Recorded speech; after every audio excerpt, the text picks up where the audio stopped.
Yeah, it can actually we can create a documentary out of it because it's a long trip.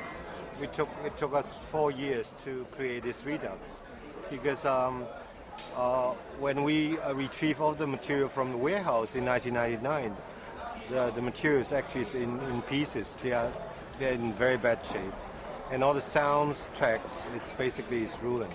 So we have to retrieve material from overseas distributors like France, and we all even went to United States to all these Chinatown distributors to find those materials.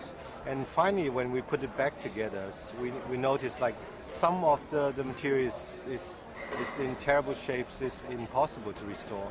So we have to restructure the film and to create these versions.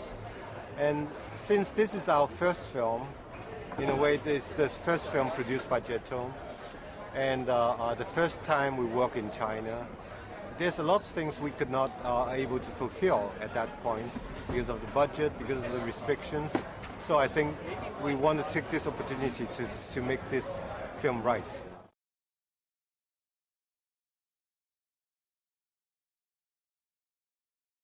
The film was released in Southeast Asia territories, so I think 15 years ago it's quite common the distributors can do some changes. They want the film longer or they want the film shorter, so there are different versions without our approval. So, and also this is the reason we want to make this Redux, is that will be the definite version for the film. It's like it's something that you cannot imagine at that point because I think we shot this film in the desert outside of China for 1 year. And basically we use up all our resources, and at the end we finally just put the film together. And at that point we thought this is what we can do.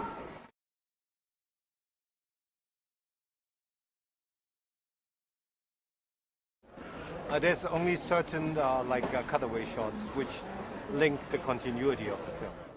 It's really about technology because the most difficult part about this Redux is not to restore the image because that's rather easy because of the technologies, but the sound, because the sound is in terrible shape. So we have to do tons of works. We work in Australia, we work in here, we work in China, try to restore the sound. And I'm very happy with what we have now.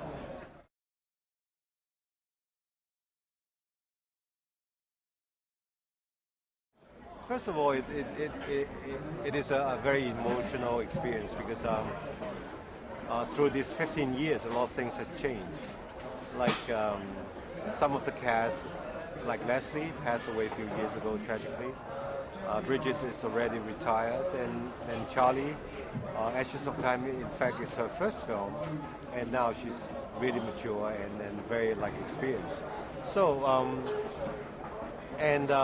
But also at the same time, I'm very surprised, the spirit and the shape of the film somehow can stay. It is a film that can last, and it still looks fresh to me today. Ashes of Time actually is the most complex story that I've ever made because it's based on a novel, which is a trilogy. It's a massive epic story. So we have to structure the story in a certain way, and it has almost 10 characters in the film. So it's very complicated, but I'm quite impressed by the way we were able to manage this.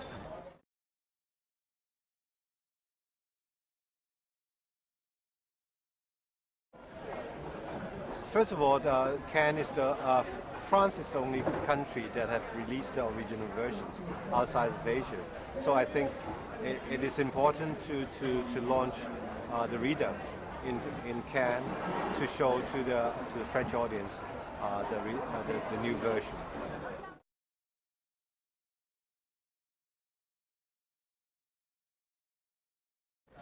But shooting My Blueberry Nights in the United States is more or less the same as we shot Ashes of Time in the desert of China because we are more or less the same team, we are the same members, and we just make films in different space.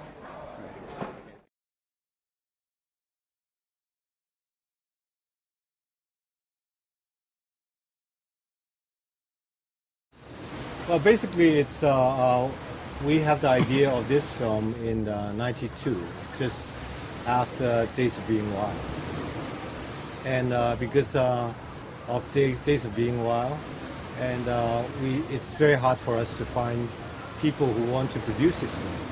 So we decided to produce this film by ourselves. So actually, this is the first film produced by Jetto, and the reason I want to make this film is I've been like a long following. I'm a fan of all martial arts novels, traditions, and at that point, Choi Hak just make his martial art film. It's very successful in Asia, so that means we see the opportunity to make a martial art film by ourselves. So we plan this projects, and at that point we decided to make this film in China because in those days Chinese Hong Kong co-production is not that popular. So basically we are the early film who made in China on locations. So it's more like adventure. It's very exciting project.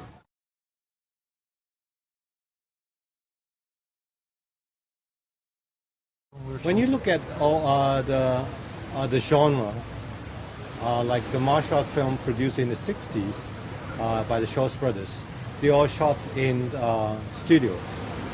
And to me, this the landscape is a very important part for this genre. It's not just a background.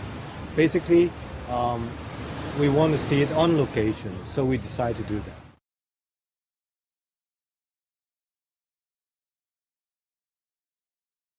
The motif of the film is based on a calendar, an almanac, in the Chinese almanac. The thing is, we try to capture the seasons changes in this film. So the production is much longer than the normal production at that point for Hong Kong film standard, because normally in those days the shooting schedule is like 2 weeks or 2 months or 3 months. But this film lasts for like more than a year.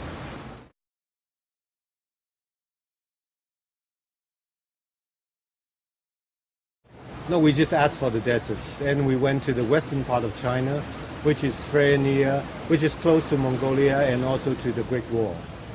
And that's the part which is the hardest, and which looks to me is close to what this stories needs.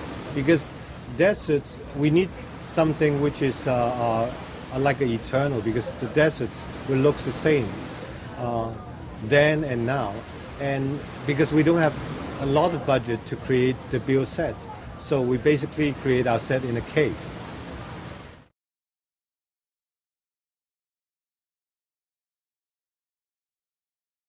Actually, this book is the most famous martial art novels. It was written in the 40s and become like a classic. And so I'm a big fan of Jin Yong and also another younger writers, Gu Long. So I want to combine the two of my favorite martial art novel writers in one film. The eagle shooting hero is like Lord of the Rings to Chinese, you know. And this novel has been like adapted for films for so many times. There's TV versions, there are feature film versions, and so I think it will be more challenging to do something which is different from the other version. I'm always curious about like how these two characters, the Ou Yangfeng and Wang Yaoshi, because in the novel they are already like 60s and established. They are very strong characters. I just want to know what will make these two persons become like this. I want to know the younger days. So I decided to create the younger days for these two characters.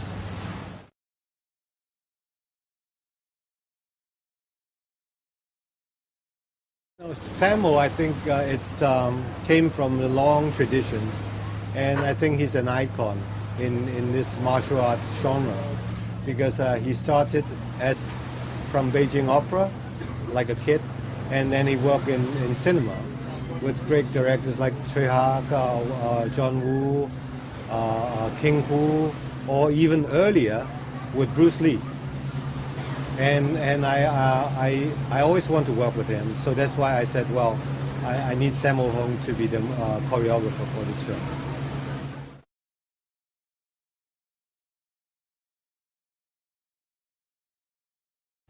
Basically, we shot with 2 units, so I leave a lot of space for Sammo.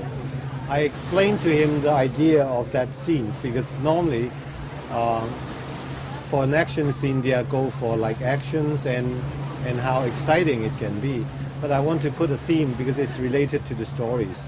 So I would tell him like for the character of Tony Leung, because he's going to be blind, and I want to shot in long sequence, high speed, because I want to show the heaviness of the swords when he becomes very tired.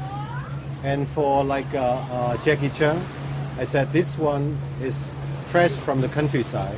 I want him to be fast. I want to see the speed. And the actual executions, I just leave it to Sam.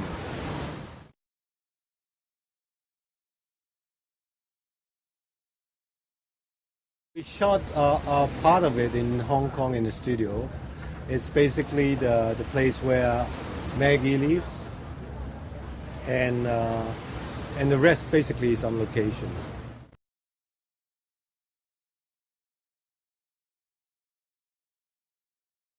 It basically you have to understand at that point we are basically trapped in the deserts, and we have to work with like all these existing resources and the environment, and sometimes we have to shot under lights.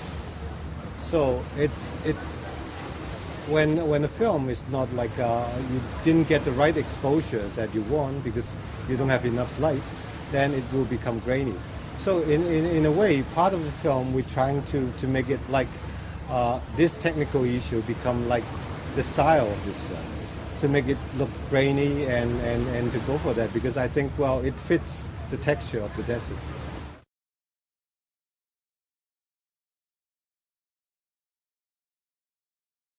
In terms of the characters, just like I said, for Tony Leung, I want to shot that scene in slow motion because I want to show the heaviness. Because sometimes people like to use slow motion for romantic reasons, to make it light and to make it like romantic. But I think for me, it's like it's about the heaviness, because when you become very tired, you have to slow down.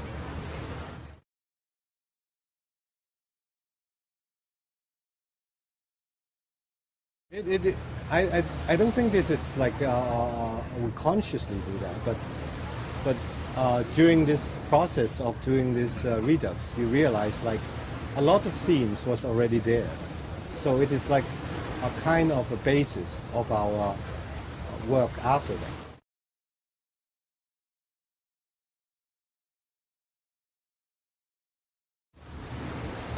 I would say that it is quite different, because I think most of the martial art films ends with a big fight, and it's the standards or the criteria is how exciting it will be.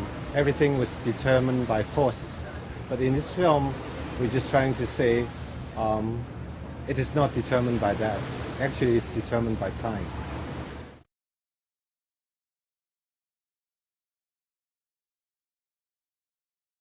Because you know the original novel is like a trilogy, and actually it is a big, a massive like a novel, an epic.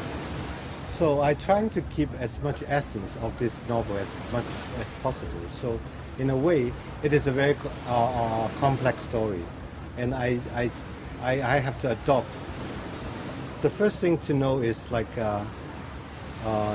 we have to decide the structures, and I think the best structure for this film is an almanac. It's like a calendar, and the film is different from my previous work. Is in or afterwards is most of the story I create myself. It's we have a beginning, and we explore we don't know how the film will end at the end. But for Ashes of Time, because there's already a novel there, we know how the story should end. So in a way, we have to imagine backwards. Also, it's kind of a fatalistic because we know the fate will go into these directions.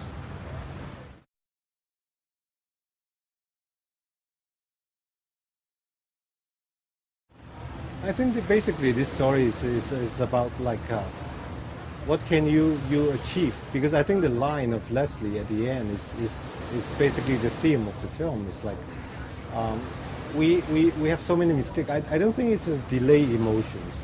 They know it when they part. It is intentional, but because they are young, they want to do it this way. And at the end, the story is really about like how can you just redeem yourself afterwards? Because when everything is gone, what can you do? The only thing is not to forget. Like, the first medium that I get in touch with this genre, the martial art novels, is through radio. It's not from print. Because in those days, it is very popular to have radio programs. So this is also the intentions. I want to create this film just like a radio program. It is like, it can be heard. It's not only to be seen. You can basically just play this film without watching the image. You can still understand the film. And also because we have one narrator, the major narrators, it's like the story from this guy. So this is normally the way they do this radio program.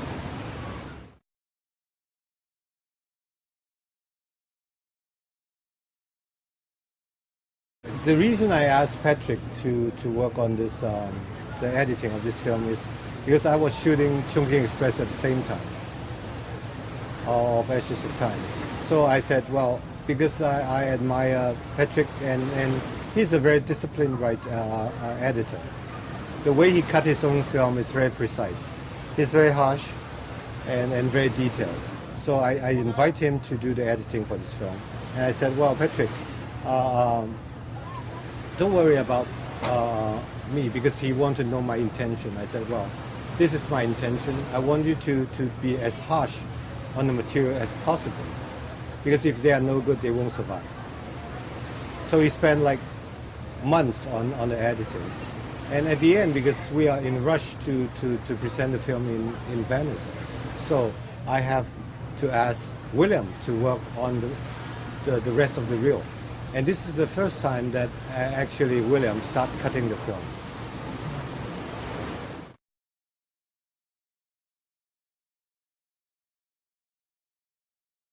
We finished the shooting in China, so we go back to Hong Kong, we start cutting the film, and the producer wanted to present the film in Venice, which means we have like 5 months work on the post-production.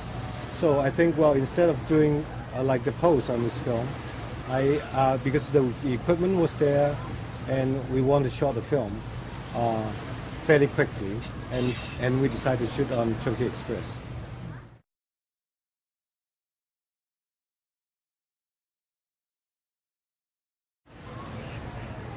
It was in 1999 we realized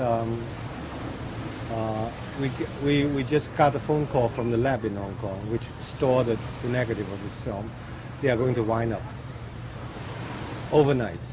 So we have to retrieve all the material in one day, and we realized they put it in a warehouse, which is very damp. So most of the negative actually is damped and in pieces. So we decided to do kind of a restoration. And the material is so bad, we have to retrieve some of the materials from France, because France has released the film, they have material, and through Chinatown. And it took us a few years to do that. And finally, when we put this film together, I realized it is not only a simple restoration.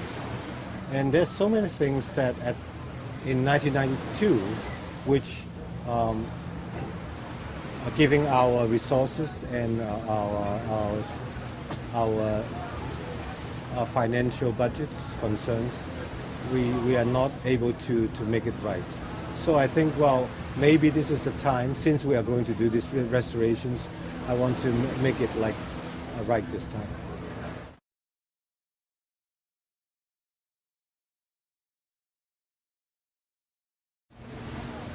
I invite Yo-Yo Ma and some of the musicians in China to create to help me to create part of the music of this film, because I think the music we created at that time by Frankie Chen, which is great, and somehow some of this feel like dated now, and so we have to create a theme for this music, for this film, and I've been warned by a lot of people, especially audience in China, because they told us they watched this film in '94 mostly on private DVD, pirate DVD, and in small like hall. There's no official screening at that time, and they watched the film so many times because at that point for them this is a kind of a new martial art film, and they want us to be careful about these restorations. Don't mess it up. Don't create so many things that makes the film very different to the original. And my intention to make this Redux is not to do something that ignore our original versions. I don't want to Photoshop the past. I just want to create what it's supposed to be. So the music actually is a crossover between Frankie Chen, the original music, and the new tracks created by Yo-Yo Ma and his team.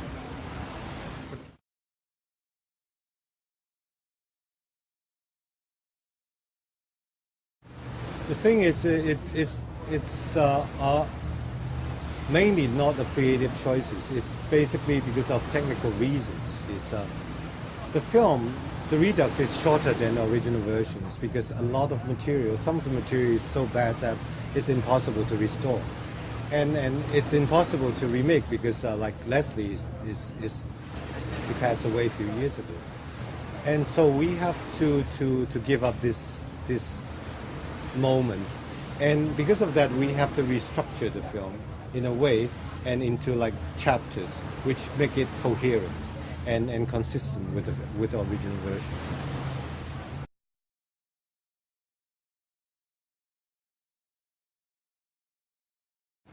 Because we make this film, or two films, almost at the same time, it's basically a lot of the crew is the same, and even some of the cast is the same, like Bridget, like Tony,